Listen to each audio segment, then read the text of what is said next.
Hier et ailleurs, le rendez-vous avec l'histoire sur Guadeloupe Première. Hier et ailleurs, un magazine proposé par Éric Lefebvre.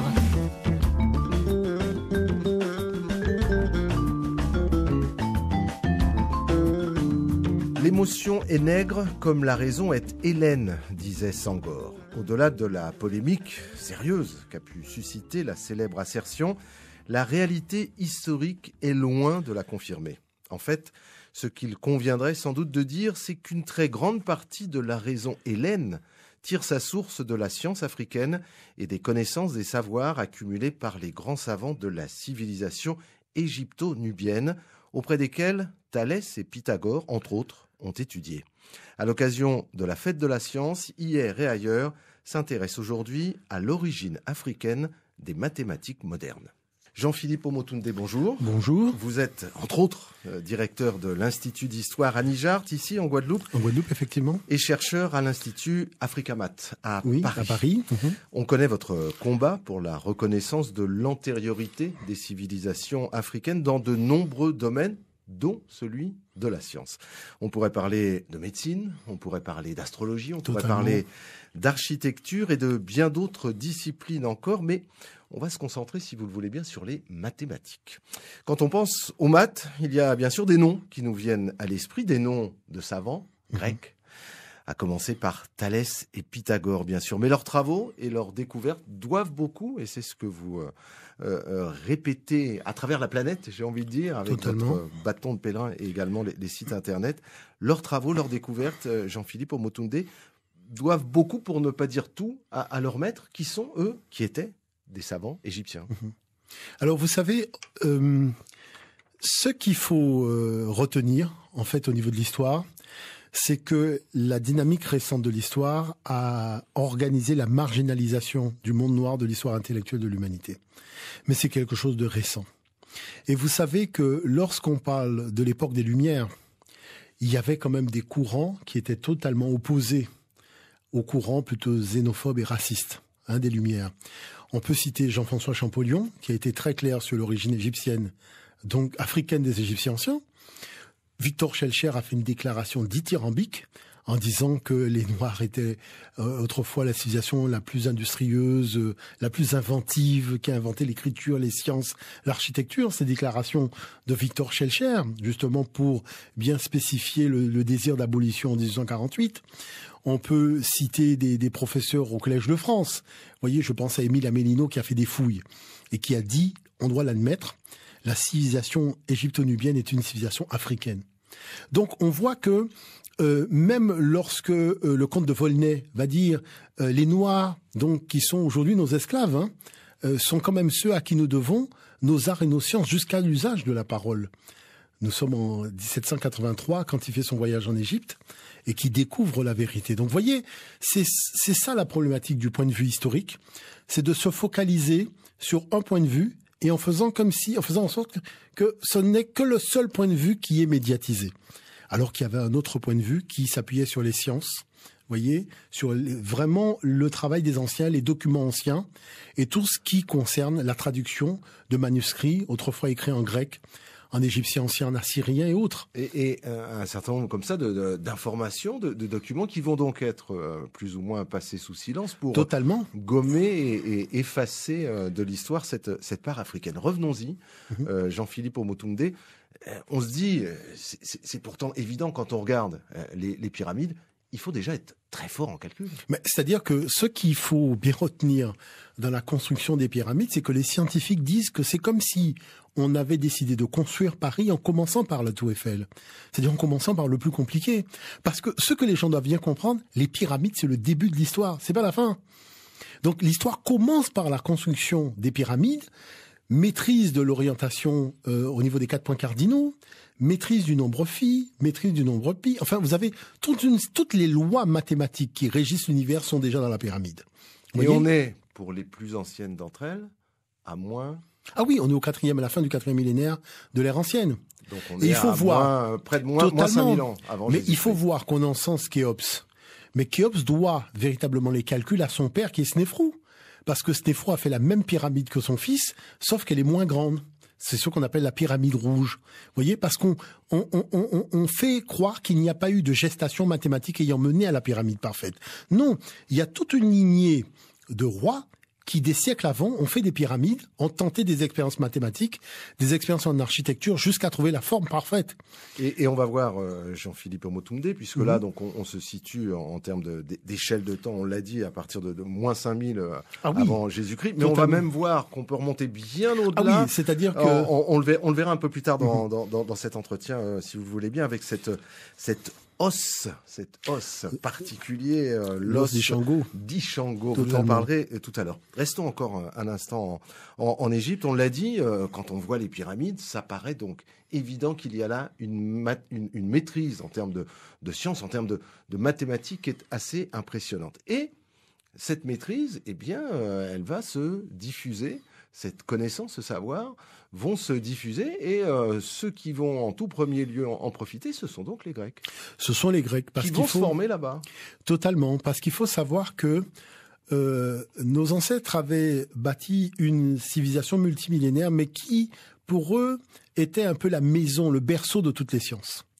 Et qu'il fallait, pour avoir une humanité capable de se hisser à un haut niveau de civilisation, qu'elle revienne à la maison mère pour acquérir les connaissances. Donc c'est pour ça qu'on trouvait totalement normal d'avoir des gens qui venaient de partout, qui passaient donc par les écoles scientifiques africaines et qui repartaient dans leur pays.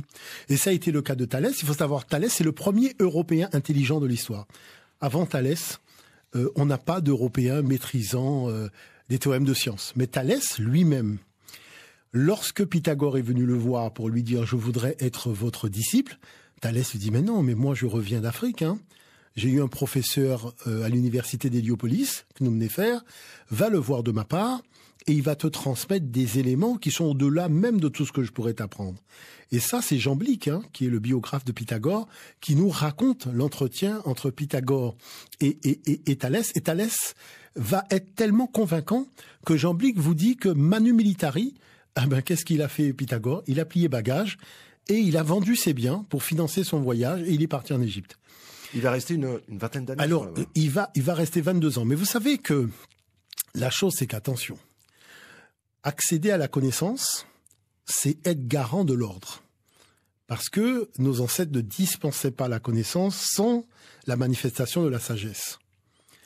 Et c'était là que se trouvait, je dirais, cette espèce de sas, qui fait que Pythagore va passer des années, par exemple, à balayer devant la porte des temples, donc pour prouver son humilité. Parce que vous savez que ce qu'il faut bien comprendre, nos ancêtres auraient pu faire 3 bombes atomiques au 4e millénaire. Hein. Parce que quand vous regardez le niveau de connaissances scientifiques qu'il faut pour faire les pyramides, nous parlons quand même de 3 millions de blocs de pierre de 2 tonnes assemblés sur une plateforme qui a des fondations. Parce que ne croyez pas que vous allez mettre une telle masse sans avoir préparé les fondations. Donc c'est même pas la masse de ce qu'on voit, il faut voir ce qu'on ne voit pas.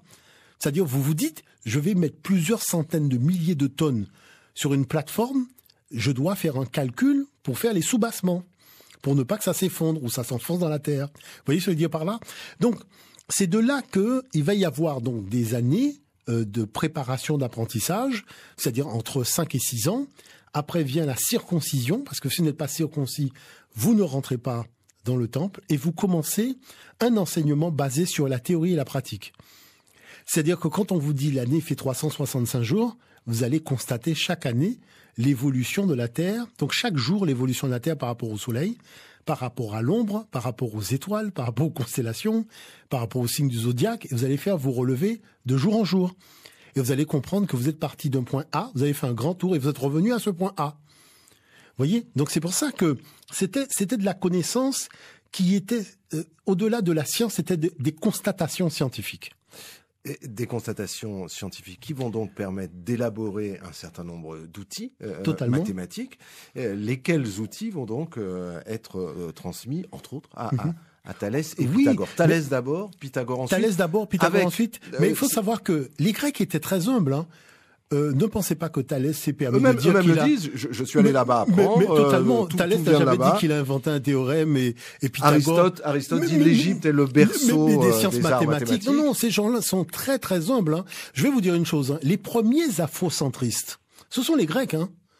Les Grecs vous disent toutes les connaissances que nous avons, des rituels religieux, l'Eucharistie, tout ça, mais ça vient d'Égypte, hein. C'est-à-dire que ce sont des afrocentristes, il faut bien comprendre ça. Je dirais, à dire que, je sais pas moi, un tel est afrocentriste, non, quand même. On l'est beaucoup moins que les Grecs.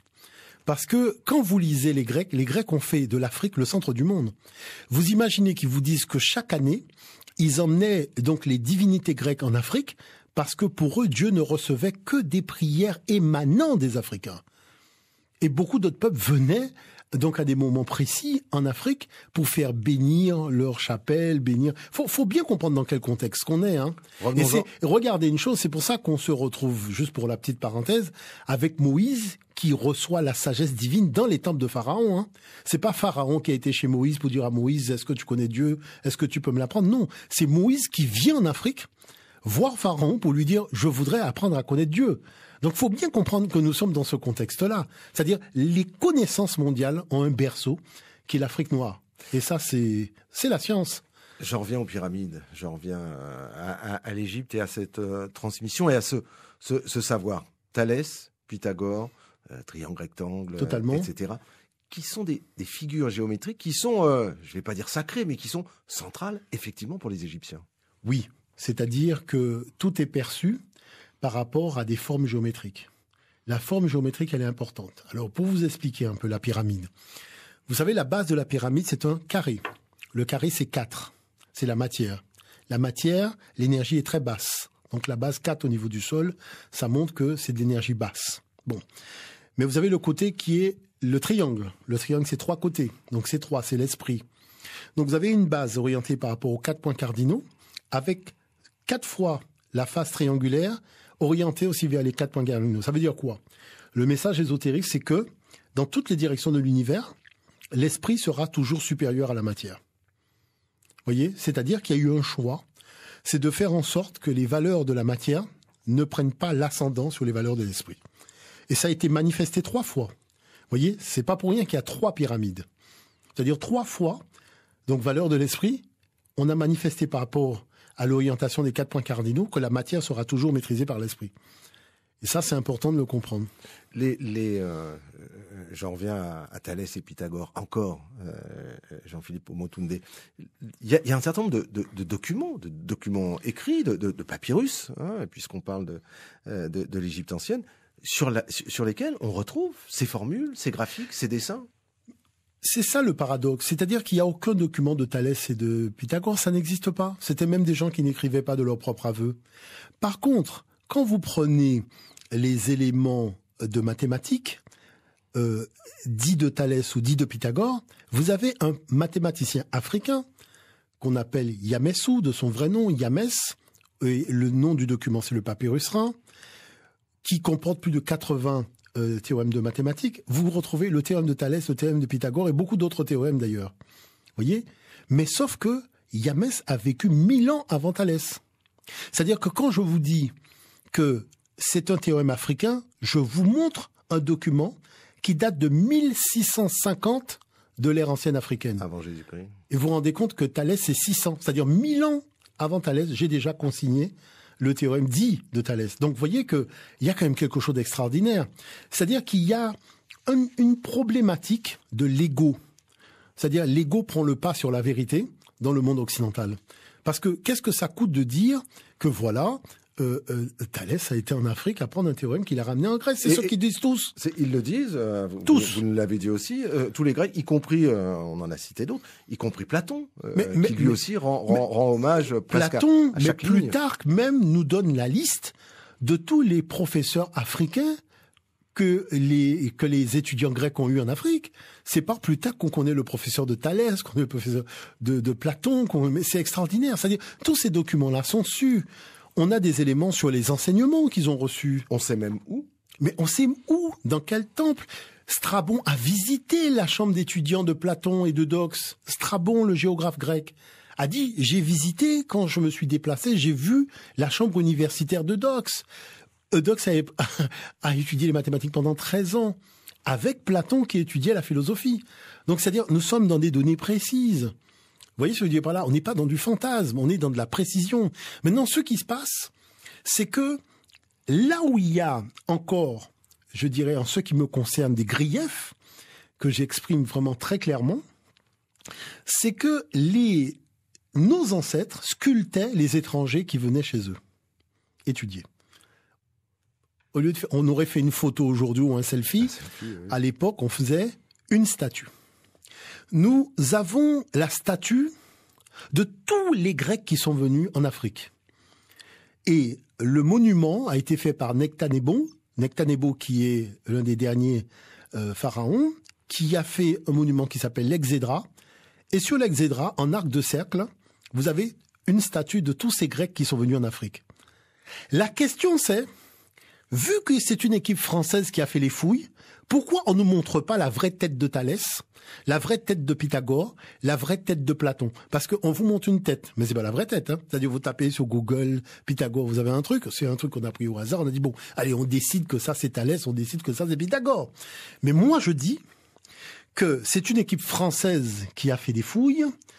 Ils ont fouillé donc le parterre de Nectanebo qui est l'Exédra, et l'Exédra, il y avait donc les statues de tout le monde. Le problème c'est quoi? C'est que Thalès est un Cananéen, parce que Pythagore de Samos, c'est pas Canaan, on dit Asie mineure, mais tout ça c'est cananéen. Thalès de Milet, c'est cananéen. Et vous savez que les parents de ces gens-là, c'était des Cananéens. Les parents, parce que le papa de Pythagore, tout ça, faisait déjà du commerce en Égypte, parce que c'était des commerçants. Mais c'était des Cananéens.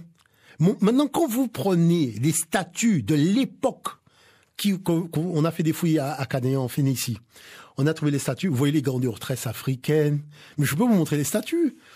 On a fait. Donc vous comprenez pourquoi, au-delà du mythe, parce que moi je vous dis une chose, Thalès n'était pas un Grec blanc. Parce que avant l'arrivée des Grecs, il y avait des Noirs qui vivaient en Grèce qu'on appelle les Pélages. En 2000, il y a eu un test ADN qui a été fait par le laboratoire de biologie moléculaire d'Espagne et le laboratoire de tissu moléculaire de Macédoine. Et qu'est-ce qu'on a découvert? On a découvert que la séquence d'ADN des Grecs d'aujourd'hui est quasiment identique à la séquence d'ADN des Noirs tels que les Oromos, voyez, c'est-à-dire ce qu'on appelle les Soudanais d'aujourd'hui.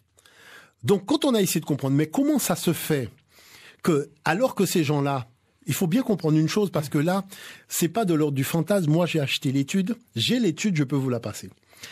L'étude ADN des Grecs dit que non seulement 30% de la population grecque est assujettie à la drépanocytose, sur le plan politique, la Grèce est le premier pays européen à aller au FMI, alors que le FMI ne concernait que les pays africains jusqu'à aujourd'hui.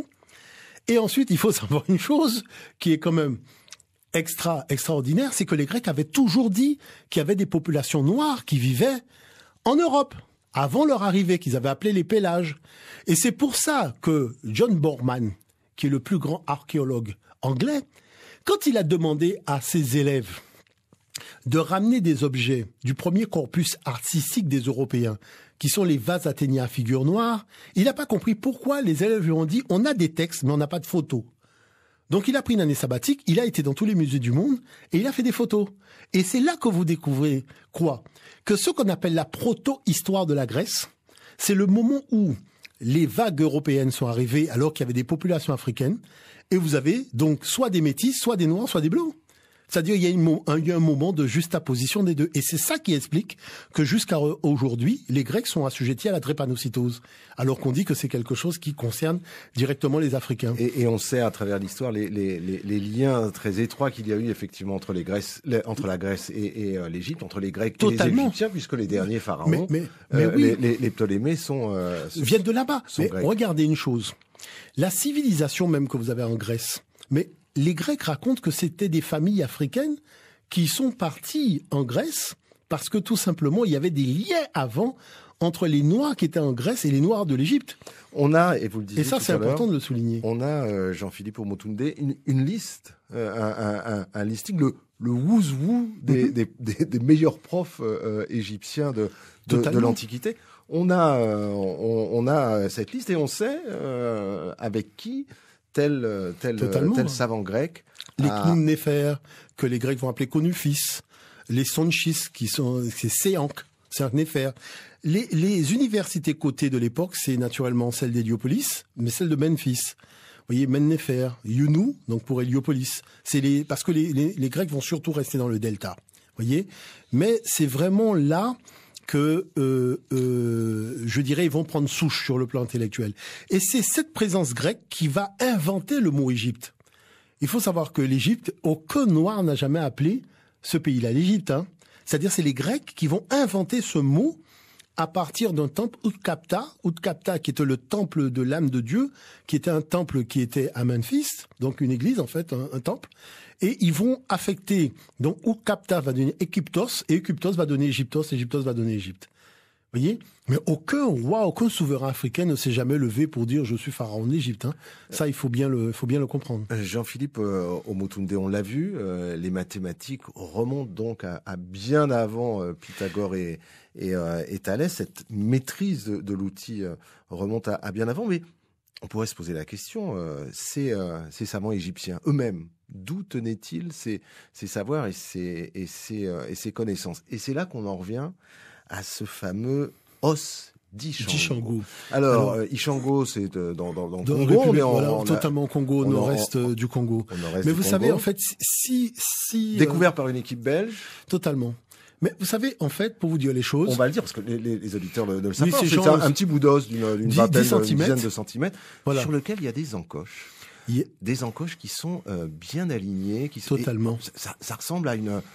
Alors, est-ce que c'est une ardoise sur lesquelles on a compté? Est-ce que c'est une espèce d'ancêtre de la calculatrice? Un petit peu comme ça. Alors, en fait, ce qui se passe, c'est que lorsque Jean-Anzin de Brocourt, qui est un archéologue belge, il tombe sur cet os, il est tombé sur beaucoup d'objets. Hein. Vous savez, en 1962, il a fait une conférence aux États-Unis où il a démontré que, par exemple, le chiffre 1 mathématique, c'est la symbolique du harpon. Quand on fait un 1 mathématique, on dessine un harpon.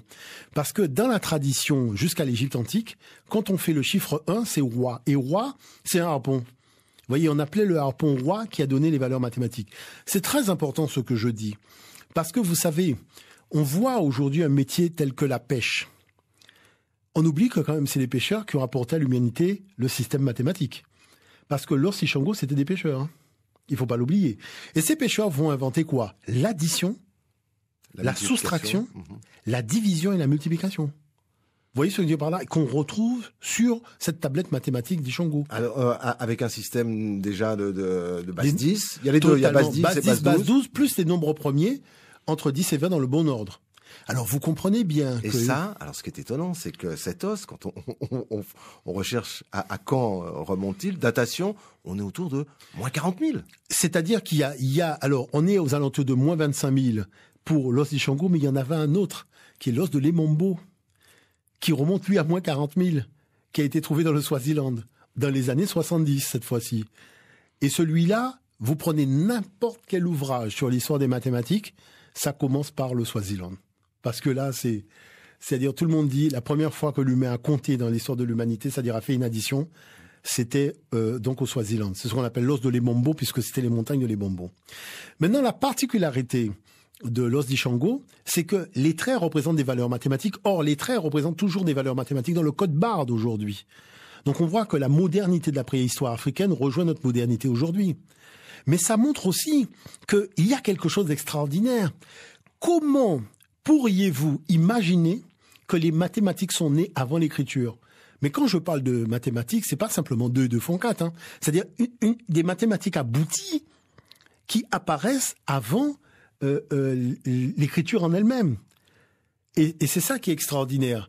Alors, après, on voit que la géométrie, elle apparaît en 80 000. Donc, 80 000 de l'ère ancienne africaine à Blombos, en Afrique du Sud. Parce qu'on a trouvé, pour la première fois, ce qu'on appelle donc les constellations de triangles. Donc, non seulement la forme triangulaire, mais ce qu'il y a d'extraordinaire, c'est que cette constellation de triangles est utilisée aujourd'hui pour faire le GPS. Parce que le GPS est un système de triangulation. Et la pierre de Blombos, qui date de 80 000, est un système de triangulation. Maintenant, qu'est-ce qu'on constate? On constate que l'industrie, c'est-à-dire le fait de... Tout le monde dit que les hommes ont fait les bifaces en prenant une pierre, en tapant dessus pour la tailler. Non, on découvre qu'en moins 160 000 de l'ère ancienne africaine, l'homme moderne africain avait déjà compris qu'il fallait chauffer la pierre à une certaine température. Et arriver à cette température, quand on la prend, eh bien la pierre se taille plus facilement. Et vous vous rendez compte que cette technique, cette industrie arrive en Europe en 20 000. Là, nous sommes en moins 164 000 et nous l'avons déjà en Afrique. Donc, c'est-à-dire que il faut bien voir que quand je fais des colloques à travers le monde, si vous n'êtes pas préparé, vous pouvez même tomber dans les pommes. Parce que, non, mais il faut bien comprendre une chose. Vous voulez que je vous dise la dernière ? Le CNRS a fait des fouilles en Afrique du Sud à Dieplof. On a trouvé des traces d'écriture remontant à moins 60 000. C'est-à-dire que vous avez des œufs d'autruche sur lesquels la personne a écrit son nom pour dire c'est mon œuf. Nous sommes en moins 60 000. C'est codifié, certifié dans le journal du CNRS. Donc c'est pour vous dire qu'aujourd'hui, vous ne pouvez même plus discuter de l'Afrique sans faire attention à ce que vous dites. Parce que c'est une raclée. Quand je vous dis une raclée, et ça c'est le minimum qu'on puisse dire, parce qu'il y a des choses qui dépassent l'entendement. Vous prenez le bistouri. Le bistouri que vous utilisez à l'hôpital. Je peux vous montrer le bistouri dans le temple de Kwambo. Le même bistouri. Vous prenez le stéthoscope. J'en parlais à un médecin qui lui-même a mené son enquête. Mais le stéthoscope qu'on vous présente aujourd'hui existait déjà en Égypte antique. Quand vous dites aspirine, aspirine dans le dictionnaire égyptien a un déterminatif de la pilule.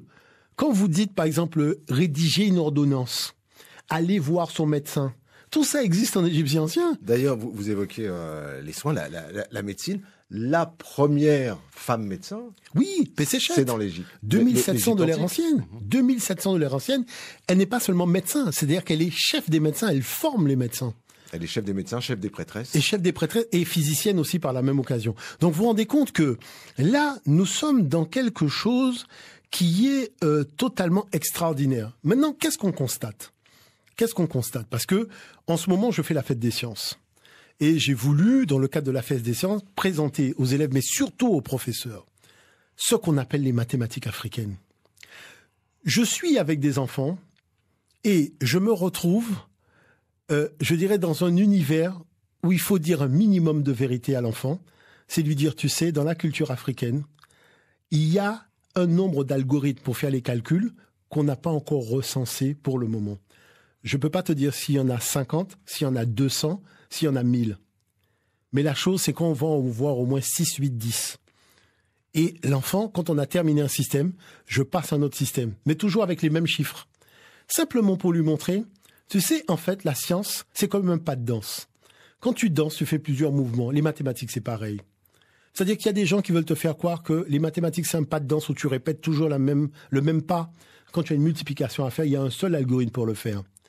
Moi, je te montre que les algorithmes, il y en a plein, en fait. Même quand tu fais des tresses africaines dans tes cheveux, c'est un algorithme mathématique que tu as fait. Et cet algorithme mathématique, faut que tu en prennes conscience. Parce que c'est ça qui bâtit la technologie d'aujourd'hui. Parce qu'il faut bien comprendre une chose, mon très cher. Vous prenez le code binaire informatique que nous utilisons aujourd'hui. 1, 0. Voilà. Qui a utilisé la base 2 ? Mais c'est les mathématiques qu'on a utilisées pour construire les pyramides. Je peux vous laisser consigner dans le papyrus de Yamessou. Je peux vous montrer les exercices de maths dans le papyrus de Yamessou. C'est la programmation de l'ordinateur d'aujourd'hui. Et pourquoi on a retenu les mathématiques africaines ? Parce que ce sont les seules mathématiques. Vous faites les 4 opérations avec le seul et même algorithme, c'est-à-dire l'addition. Vous imaginez, vous faites une division par une addition, vous faites une multiplication par une addition. Mais c'est quoi ces mathématiques ? C'est-à-dire, c'est des mathématiques d'une autre planète. Et c'est ça, les mathématiques africaines. Vous avez l'impression de quitter la planète Terre à un moment, et vous savez plus où vous êtes dans l'espace. Parce que quand vous montrez qu'une coiffure africaine, une tresse africaine, vous permet d'avoir le résultat d'une opération en mathématiques, vous dites, mais on est où là ? Parce que la chose, c'est que moi, je vois ce matin, j'ai reçu des enseignants ce matin à Réminansota, parce que nous avons pris l'espace de Réminansota. J'ai fait les exercices avec les enfants, avec toute l'équipe d'Anijar, de l'Institut d'Histoire Anijar. Mais à un moment, les enseignants se sont dit, mais attendez, mais c'est quoi cette affaire ? Ça veut dire qu'en fait, il y a plusieurs algorithmes pour faire les mathématiques. On peut partir d'un élément de culture tel un tissu africain et montrer que ce tissu africain repose sur un calcul. J'ai dit, mais c'est ça. Sauf que le problème, c'est quoi, mon très cher ? Tout le monde l'a vu, sauf nous. Moi, je fais des colloques à travers le monde. Je vois des choses où on ne parle de la culture du monde noir que dans le domaine des sciences. Et quand on est ici, on n'en parle que dans le domaine, voilà, c'est de l'art, c'est de la cystique, c'est la bitide, c'est ça. Mais on a du mal à voir encore pour le moment que c'est de la science. Et les enseignants qui sont venus ce matin ont constaté une chose. Les enfants ont applaudi. Et eux, ils se sont dit, mais c'est quoi cette affaire ? Vous voyez l'affaire ? Et ils m'ont dit, mais est-ce qu'on peut se revoir de manière à faire en sorte qu'avec des enseignants, on puisse vraiment nous prendre le temps de nous expliquer ça ? Parce que Vous savez, il y a une chose qui est extraordinaire, en fait, dans le fond. C'est que la culture noire, c'est une culture forte. Comme c'est la souche de toutes les cultures, les autres cultures se rendent bien qu'elles doivent à cette culture-là. C'est la maman qui débarque. Et quand la maman, elle débarque, voilà, elle parle fort, elle fait tout ça. Et à partir de ce moment-là, qu'est-ce qui se passe? On voit arriver la diversité des modes d'expression de cette culture, y compris dans le domaine scientifique. Et c'est ça qui est extraordinaire. Jean-Philippe Omotunde, merci d'être venu réconcilier en quelque sorte émotion et raison avec toute votre passion. Merci d'être venu nous présenter ces mathématiques africaines. Voilà, on trouve tout ça sur le site de voilà, anijar.com, ANYGRT. Merci encore Jean-Philippe Omotunde. Merci d'avoir suivi ce nouveau numéro d'Hier et ailleurs, réalisé par Frédéric Soundraya, numéro que vous pouvez retrouver très prochainement, très rapidement sur le site internet de Guadeloupe Première. Et puis